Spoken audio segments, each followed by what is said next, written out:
Happy holidays from myself and this fox to you. It's been a very long year, and I know what we're all thinking. How the hell is Noodle coming back with a video? Well, frankly, I don't know how either. But I had a friend who gave me an idea to make something really interesting and project-wise for this video. I decided that I'd follow that and make postcards. Postcards are something that are really simple, and you actually don't need a whole lot of things to actually make them. You usually have the stuff that you have in your home to do stuff, paper, pencils, and the like that. And with the direction of the channel, it might be a good idea to actually experiment with some traditional media in the first place. I have been thinking about what I want to do, and I just thought there's no better way than just go about and just do it. Of course, the biggest thing when it comes to postcards, though, is personality and personability. So we're going to kind of make it and tailor it towards the aesthetic of the whole of the channel, which is, of course, furries. I say that though, but I mean, it can be for anybody. This is just particularly for me and for, the channel. It's really nice. It's something that we could all do together.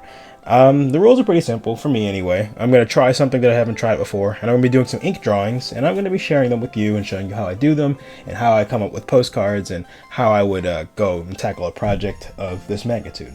It's very simple, but I mean, hey, it might come out to be pretty cool. So we got to go ahead and get some stuff done, and I'm just going to just jump into the video and we're going to have fun. But first, we got some stuff we got to do. So let's go. Okay, so the first thing we have to do is actually contend with the paper. Paper usually can be very varied, of course, as we've explained in our previous video, but one of the things about ink is that ink has a tendency to bleed through paper, which means it goes through the paper, and we don't want to deal with that. So we're going to have to pick some really heavy-duty stuff. Now I have here some watercolor paper, and I'm just going to go ahead and take some of it out of my little pad here. We're going to go ahead and look it over. We've got to cut this down to size to postcard level, so we're going to do that. But first, let's go ahead and give it a taste and see if we like it. Ugh, it's pretty gross. Actually, it's pretty bad. We don't want to actually contend with something like this, so we're going to make it a little bit better. Now, you're probably wondering why I have a cutting board here, but that's probably because I don't have a X-Acto knife anymore. I don't know where it went, and it probably grew legs and walked away. But the biggest thing is trying to still use what you have to your advantage. So I'm just going to take what I can, and I'm going to kind of cut it down into squares and be very patient and gentle with this. You do not want to cut yourself. I repeat, don't cut yourself. This actually is very dangerous. I don't know why I'm doing this, but I'm telling you, don't do this. It's a really bad idea, but it's okay.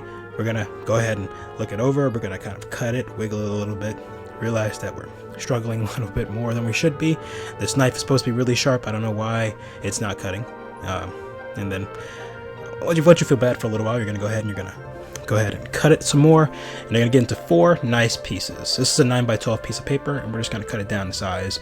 It's not going to be exact because you're not using a straight edge, or I'm not using a straight edge, so I would use a long enough straight edge to make sure that the length is actually decent in size.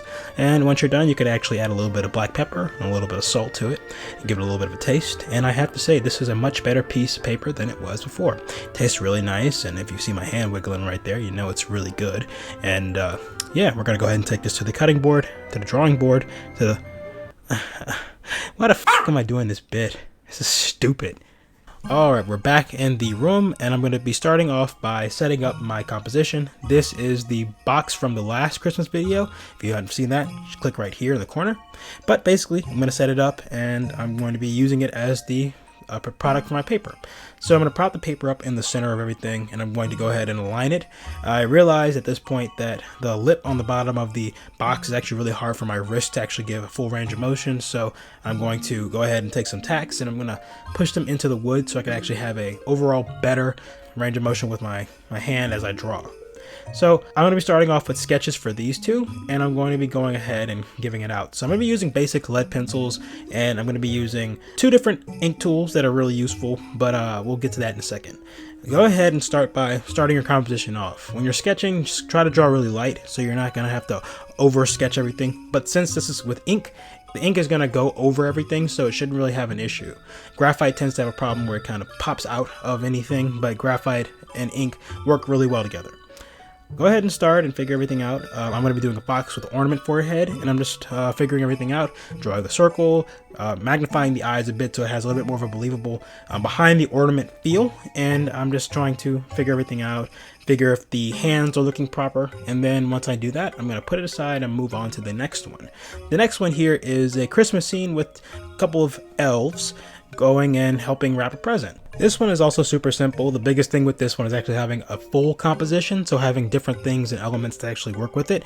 Of course, the box is going to be a little bit more perspective oriented, so I'm going to be careful with that as I work with it, but in the end, you're going to have yourself a really nice general piece. I'm going to be drawing the box, have the characters all in different areas. I'm going to add some other stuff in the end game of it, and I'm also going to add some ribbons and some stuff in the background to kind of show that it's actually coming along really nicely, or pretty poorly for the guy in the corner over there. He's actually suffering. He's trying not to fall. Let's laugh at him together. But yeah, this one looks pretty nice too, and I'm going to set it aside and move on to the next one. This next one is actually going to be where I introduce one of my techniques and one of my tools. This is a brush pen. It is a particular type of brush pen. I can't remember what it's called,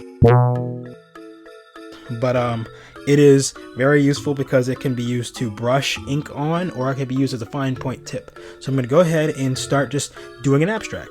The abstract ended up turning to something like a landscape, but the basic thing is to kind of just let your body just kind of go with the flow of the ink. If you see something is working, kind of go with it and see where it goes. This is an abstract, but it also is supposed to be a winterscape. So I'm going to draw some mountains, draw some snowbanks with some icy river and a tree in the side over there somewhere. Look at that, that looks pretty cute. And then just kind of go about it. And we're going to take the side of the brush and we're just going to go ahead and actually push the ink around, trying to give it more surface so it kind of smears and it gives it almost a rough texture over the rough texture of the watercolor. So it comes out to be looking really nice, and I really like this one a lot actually, so I think it's really cool. Alright, we're going to move on to the final one. I'm going to go ahead and use a pen to do this one. This is actually a Pilot G2 pen, which is actually really simple. You can buy this at Walmart for a couple dollars. These are gel pens, and if you ever use these are actually really, really nice. I love these, and I'm just going to go ahead and draw and get going. Now, once I figure out if this is actually working properly, which I managed to do on the off chance, I'm going to go ahead and start. I'm just going to go ahead and noodle around a little bit, and then realize that I messed up on this side. So we're going to flip it over, hope nobody sees that, and we're just going to figure it out again. This time I'm going to be a little bit more deliberate with my strokes, and I'm going to go ahead and do my sketch with a pen. Sketching with a pen is actually really good, by the way. If you want to be more confident with your lines, sketch with a pen, because it actually ends up sharing this belief of permanentness. So try doing it for a little while and see how you like it. But anyway, we're going to go back to the picture here. I'm drawing a fox and a mouse girl sipping on some eggnog, because I love eggnog, and who doesn't love eggnog on this time of year, right? They're over a fire. Its fire looks pretty nice, and we're going to fix it up, finish it, and bam, do some little bit of hatching. Looks really good, actually. I like this one a lot. I'm going to go ahead and put this one aside. I'm going to go back to the other two. Now, this is going to turn into the next part of everything, which is lining everything for the draw overs. So you're going to take your G2 pen and your brush pen and just kind of go to town. Believe it or not, this is actually the same process that you would use in a digital piece with lining. The only issue is this is more permanent. If you put ink on a piece of paper, as many of you know, it won't actually come off. It's a very finicky substance, and it won't go anywhere. Now, if this was Sumi ink, you could actually use it, use some water and walk it around like watercolor. It's a really cool thing, but this is just regular ink, and we're just going to try to make sure that we don't mess anything up. And even if you mess something up, try to roll with it and see how it kind of goes and how it flows and figures things out. Try to always salvage your sketches if you can. Sometimes you can salvage them, but if you really can't and you keep messing up, it might just be a good idea to just push it to the side and maybe come back to it another time. Alright, if you notice now that I've got my G2 pen, I'm going to be going back to the second drawing first, because this one is more oriented on the G2 pen, because I could use a little bit more precision with it. I'm just going to kind of go over everything, the lines that I have set down, make it nice and black and bold, and I'm going to go do some hatching around, give it some more depth in certain areas. I'm going to go and add a peppermint, if you can see the little peppermint. That's kind of cute, isn't it? Add some shadows and some little lines to kind of give it a sense of depth. And after a quick little touch-up job, this one is actually ready to go. Now, believe it or not, the first one is probably going to be a little bit more challenging, because I'm going to be using the brush pen and the G2 pen, but we're going to go ahead and kind of walk through it a little bit and show you what I'm doing. I'm going to be using the G2 pen mainly for the fox himself, and then I'm going to be moving to the brush pen to do the ornament and some details around the ornament. Sometimes working on a bigger scale helps with the application, so the brush pen is really good for filling in the eyes and filling in anything else that might be particularly broad or might need a bigger application. So the ornament the lines on the ornament, and the eyes are a good example. The nose too, but you don't have to do that per se. The G2 pen is a lot better for, of course, the line work because it's a lot thinner and you can control the lines very easily because it's a very fine point. You don't have to really do anything crazy with it. And I'm just going to kind of go ahead and finish it, add some depth by giving the hatching a little bit more of a curve when it's going on an edge. It kind of gives it a sense of scale and depth, so kind of see that the form is turning. It looks really different, and I usually do that when I want to work with anything as far as hatching. So just like that, we've pretty much finished all 4 pictures, and that's it. They look pretty good, actually. I gotta say, I really am impressed with how quickly these turned out, especially for little small postcard things, and they're nice and festive. Something that you can do for the holidays, and with that, that's pretty much it. 4 postcards, really quick and simple, and it's a really cool gift. And just like that, we are finished. I thought this would be a nice little project to share with everybody, primarily because, well, it's the holidays. Making something from the heart, especially when all this stuff is kind of going on, might be a good idea to give to somebody and show them that you really care. It doesn't take too much to give somebody a handmade something or other, and this is real simple. These are really effective and really nice, and you can do all kinds of stuff with this. You can do anything festive or unfestive and just give it somebody and show them that you care. Well, that's pretty much it. I am considering giving these away, actually. I don't really need them, and it would be nice to kind of give you something back as a thanks for watching my videos. If you kind of have an idea of how I should actually go about doing this, I would really appreciate you guys kind of, putting in the comments down below. I'm thinking I might just put like a Google form or a Jot form or something like that, and just kind of putting names together. We'll see where it goes, but I have 4, and I'm either thinking one person will get all 4, or maybe I'll split them up. We'll figure it out in time, but we'll figure it out because it's Christmas. We'll have a good time doing it. Anyway, this is Noodledog.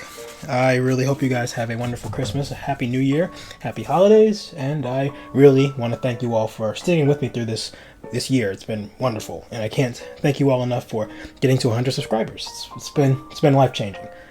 So this is Noodledog once again, and I will see you all in another video. Happy New Year, everybody. Peace.